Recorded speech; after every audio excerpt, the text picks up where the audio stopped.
Welcome back to AuthorStory, the home of authors and stories that matter. I'm your host, Alexander Lim, and this episode's featured guest is Susie George. She's a sustainable YouTuber and business owner whose YouTube channel, Chew on That, is about accessible ways of caring for the earth through everyday life. She is a master of sustainable business and co-founded Branching Together, a company that creates handmade products for sustainable living. So, Susie, welcome to Author Story. Thank you very much for being with us. And thank you so much for having me today. You're welcome. So, Susie, I touched on the high points of your background during the introduction, but, for the benefit of our listeners, can you tell us a little bit more about it? Yeah, so for Chew on That, it's a channel that I started for my master's degree as a capstone project. Okay. And I wanted to feature sustainability in such a way that it is integrated into our lives, as that is the case. Right. And we kind of have a relationship with sustainability where it doesn't seem that relevant if it's not incorporated at a very intense level. So bringing back to the people, and that was my intention. And I started out featuring sustainable restaurants, but as I move the channel forward, I'm really hoping to portray the holistic nature of sustainability and really just our relationship with the environment. All right. Okay. And a degree in a Master of Sustainable Business. I mean, on my end, this is the first time I heard of something like this. What's it all about, and which colleges offer it? Yeah, so it's called a Sustainable MBA. So I don't know if you've heard of an MBA. It's just a standard Master of Business Administration. So when you tack on sustainability in that, the focus moves from just the bottom line to incorporating the triple bottom line of business. So essentially that's bringing in everything about business that brings value. So the triple bottom line is, I'm checking it here because I always miss a concept, but it's people, planet, and profit. Okay. So because for a business, it's standard views have been, we want a high profit, we want a high bottom line on our income statement. Right. Really, to a business, the value is so much in the employees, in the views of the consumers as well, and how the impact of the planet is not only portrayed through the business itself, but how that's going to allow a business to continue. Right. So with a sustainable MBA, every practice of business is met with environment first. And that really allows for not only a competitive advantage, because that is the direction of business, but it's going to allow businesses to create strong foundations so that they can really survive through all of these changes in our climate that are not only predicted, but we're seeing happen. Right.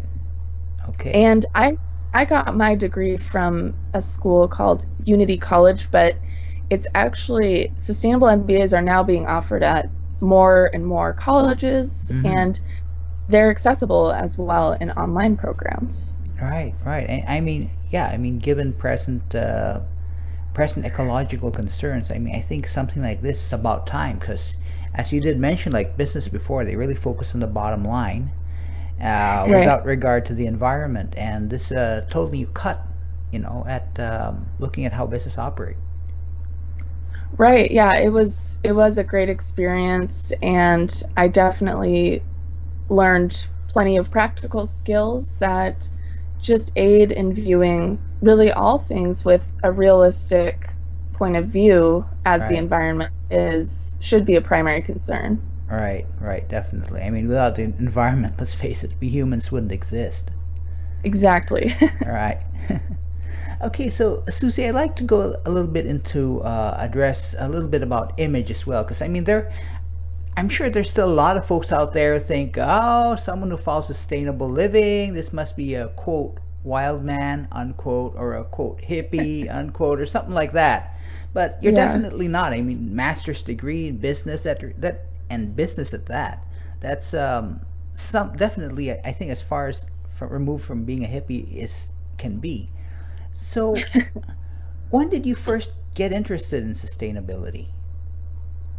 So when I was young, I just remember learning about recycling and my mom had curbside recycling, so that was something that always felt very logical to me.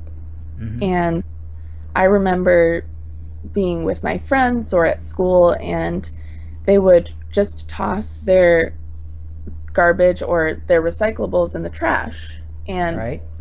my thought was, why not recycle? Hmm. So that was my first introduction. But alongside that, I was also spending a lot of time outside, and I just loved nature, loved the outdoors, and still do. So that really fueled my kind of protective nature because I'm spending all this time outside, and that's a direct how we experience that, Right. and how it's protected is a direct correlation to how we act in our everyday lives. And waste is a big concern and always has been. Right. So that was really probably sparked my first thoughts of that link between our actions and what we see in the world around. Hmm. Okay. And of course, you carried it on, carried it forward with you as you grew up and as you moved on ahead with your career.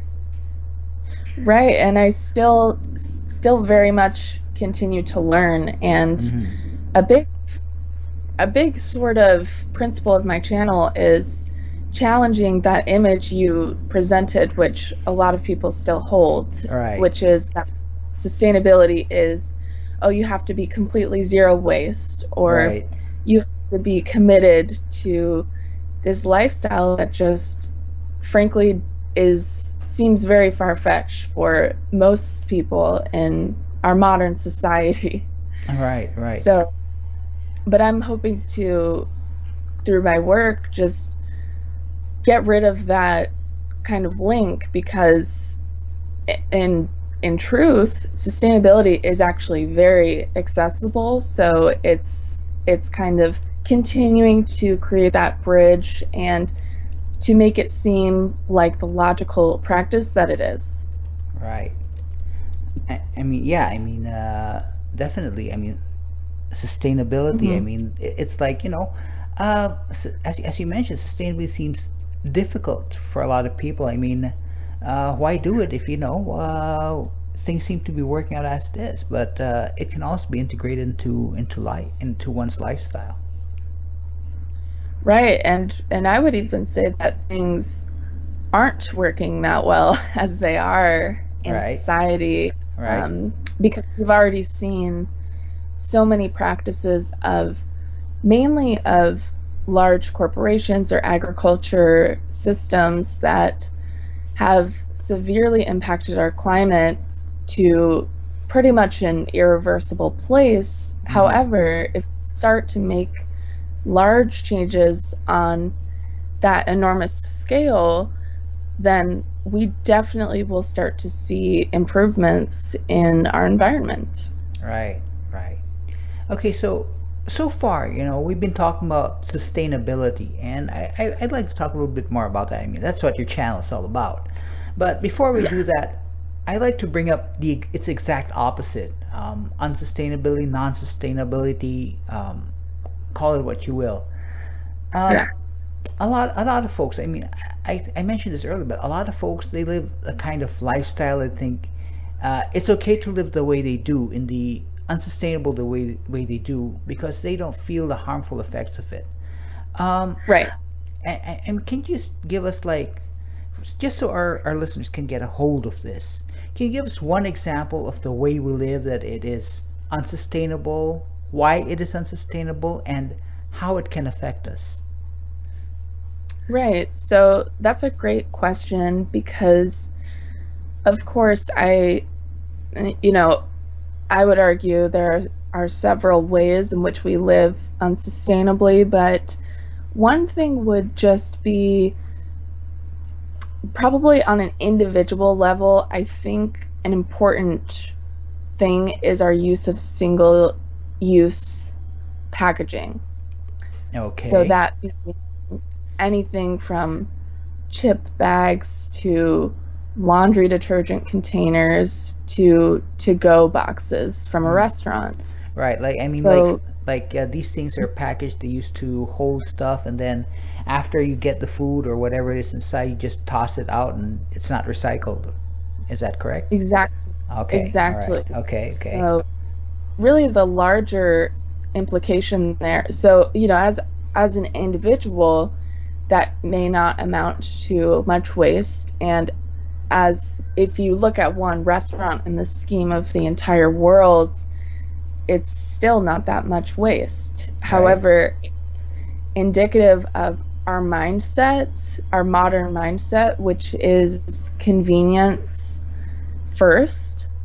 So instead of putting convenience aside in favor of long-term solutions to these, challenges, one might say, such as, I have to get this food from the restaurant to my home or from the grocery store to my home. Right. So instead of looking for solutions or bringing like a jar or a container or something, it's just ingrained in us in present day Right.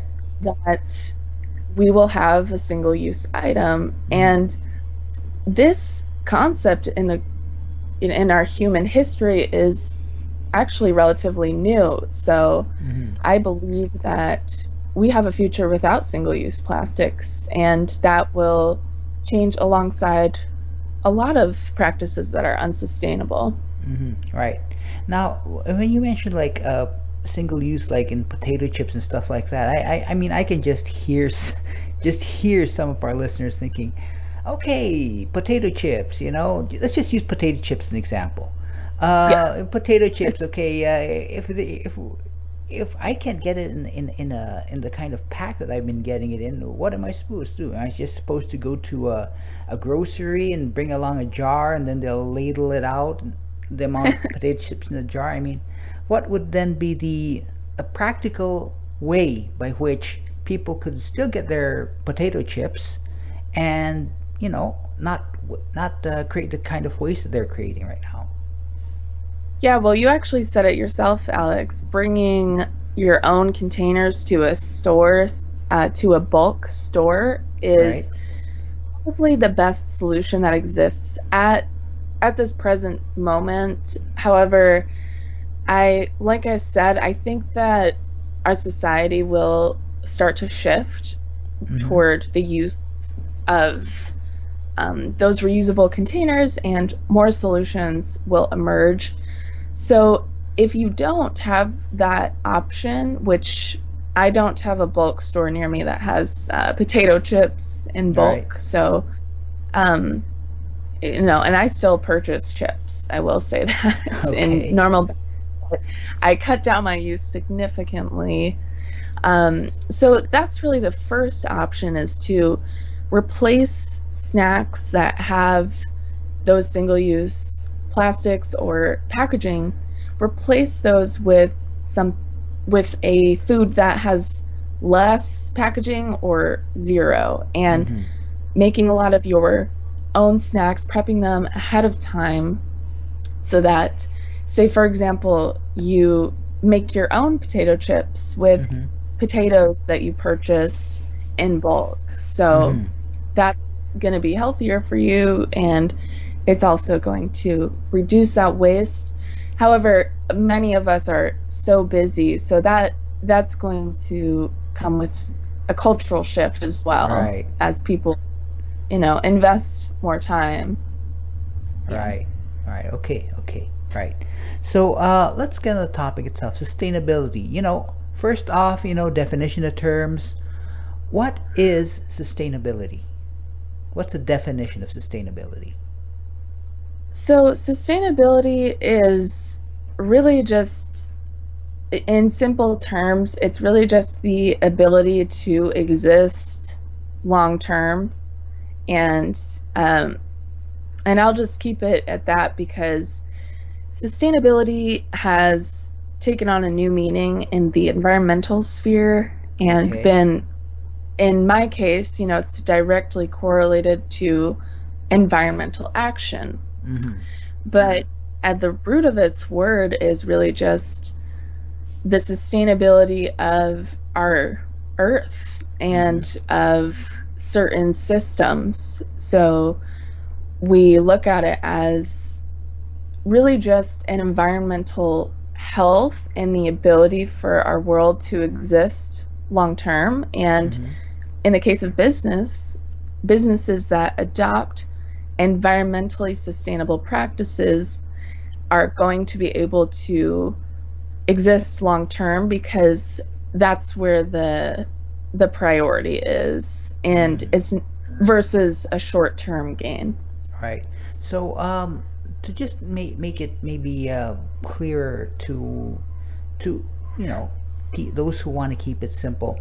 So is sustainability then something like ensuring that the kind of natural wealth that we receive is available to our grandchildren and their great grandchildren and so on? Would this be something like what sustainability is all about? I would say so, and that is how I view it because it's a lot of the changes that come along with sustainability, with environmental sustainability, are not, the impact will not be experienced by the present generation. So it's a lot of it is investing in the future of our world and, like you said, future generations. That's exactly it. Okay. All right. Got that. Okay. So I'd like to touch on a link that you did mention, like sustainability and climate change. So sustainability's linked to climate change. The thing is, a lot of people might not see where the linkage is between these two. So, so what if you are sustainable? If you don't live sustainably, is this really linked to climate change? Can you explain a bit more about this link? Right. So again, that individual action is extremely important. However, the link to climate change is seen more on a much larger scale than individual. That being said, people who begin to enact changes in their lives to live more sustainably and to prioritize that relationship with the environment is going to begin to ripple throughout leadership in companies, in politics, and any existing structure and structures to come. So that's why that focus on individual action is so important, because, so for example, if you look at meat consumption, so mass meat production has become a very, quote, unsustainable process because it's farming animals in these tight quarters, and it is releasing just vast amounts of methane into the environment and greenhouse gases, which is contributing to our changing climate. So some might say a sustainable lifestyle or action would be reducing meat consumption as an individual. And a lot of people have done that, have moved away from eating meat just even one day a week to not contribute to that overarching system that exists. And even, if someone is a consistent meat consumer, a solution would be to, instead of purchasing from a large meat production, purchasing from a local small farm, because you're not only localizing your impact, but you're also investing in a farm that ideally has practices that are better for the animals and better for the earth, and farming so that the land itself can also exist long term, going back to that link to sustainability. Okay. So, all right. So that's a pretty clear example. I mean, one person cutting back on meat and buying locally, and that does. I'm sure with all the millions of people, billions of people in the world, doing that does will eventually have an effect on the climate change.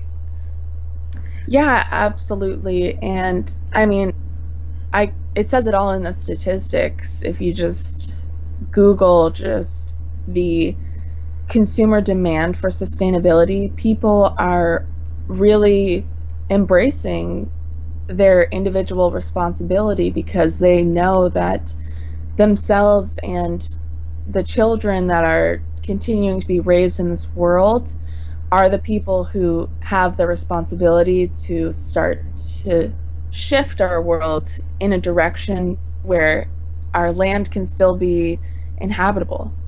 Right. And okay, got that. Cool. Okay, got that. Yeah.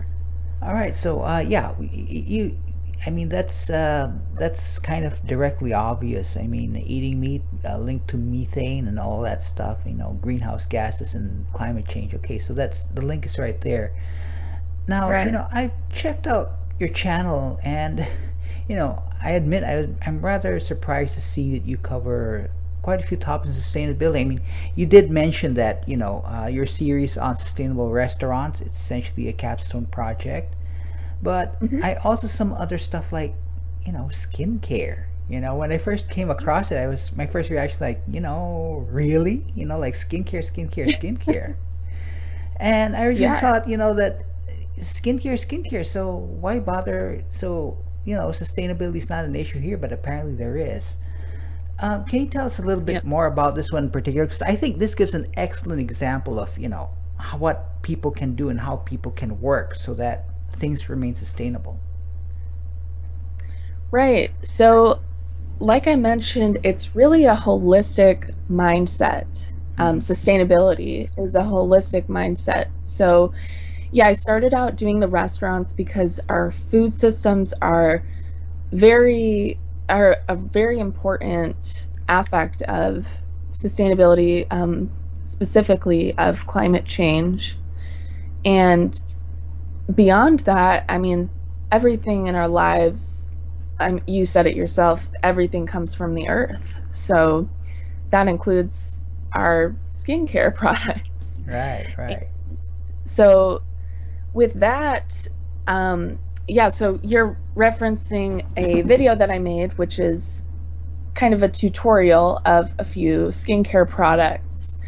And the aim there is to show viewers that we can, not only are we able to create our own products, but we're able to create products that are made with natural organic ingredients.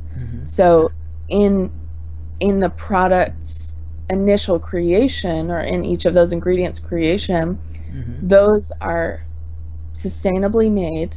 So generally, when products are more natural, it's going to be better for your body, because we're natural beings. We all come, we're all earthly beings, so we have certain reactions, and the reactions to these ingredients found in nature are going to not create such an instant, it's not going to create instant results a lot of the time, like we see with things in nature, Right. but instead it's investing in this case, it's really investing in a long-term relationship with your skin and starting to incorporate natural products into care routine so that you're also reducing your use of single-use plastics, like I mentioned earlier, because you're not purchasing products that are just in small little plastic containers, but you're purchasing the ingredients in bulk and then storing them in reusable containers, and you're using products that again nourish your skin with ingredients that are from the earth. And I can just tell you from experience, from my own personal experience, when I began to utilize those products and invest in that long-term view, I started to see my skin just take on much better health. And I love that I'm doing this just all with the power of nature. Right. So in effect, these sustainable skincare products, the ones you've used, you'd say that they're at least as effective, if not even more so, than products commercially available in the market. And of course, the packaging is different too. I mean, sustainable too. Right. Exactly. All right. Okay. Cool. All right. Susie, I'm sure there are a lot of people out there who want to live sustainably, change their lifestyle, but they don't have the faintest idea how to go about it. I mean, I'm sure they're getting a lot of information. They might even be overwhelmed. So let's say you met up with one of these people and had only enough time to tell that person one thing about living a sustainable lifestyle. What would be that one thing you would tell them? That's a great question. I would say if they can, this might be even too much of a responsibility to take on, but I would just say to start by reading a book or an article, even just searching an article or something from an environmental professional about our environment, or even starting with a documentary or something that just portrays nature and human interaction, because that brings us back to mindset, because it's the way that nature kind of acts on its own is just this beautiful symbiosis, and if we leave it alone, it always works itself out, and that is always going to be true in nature. That's inherent in the earth. So I think if I was to just meet a person, I would really just say to embrace that relationship with the earth and start by doing some research, because the research is already there. The disconnect is with our action. All right. Okay. All right. Great. Cool. Okay, so Susie, in the last minute or so of this interview, are there any words of wisdom you'd like to share, maybe to inspire listeners? So, as my best friend Cheyenne would say, everything is connected. Everything is linked. So that is true, especially in regards to nature, the environment, and our interaction with that, and in this case, sustainability. So remembering that everything is connected is key to living a sustainable lifestyle, because it brings that responsibility on us as consumers and as individuals, and investing in that relationship with the earth. You're going to see more of those beautiful connections. You're you're really going to get a lot back in return, frankly. I mean, what you give is what you get in this world in some way. And spending that time in nature and knowing that your actions are contributing to a healthier relationship is truly only going to make us feel more connected to not only the earth itself, but to one another as individuals. So that's the bottom line of sustainability, is that connection, and that's really what we're here for. Right. Okay. All right. Got that. So great words. I'd say it's pretty good words of wisdom right there. All right, cool. So in closing then, our guest is Susie George, and you can find her on YouTube. Her channel is Chew on That. So Susie, thank you very much for being an Author Story. Thank you for speaking with us about sustainability. And, you know, it's just really great being able to speak with you. Thank you so much for having me, Alex. It's great speaking with you. Great. So everyone, check out Chew on That, and also feel free to subscribe to listen to the people and the stories we've covered in the past and those we'll cover in the future as well. See you guys next time on Author Story, where we get to talk to another guest about their amazing story.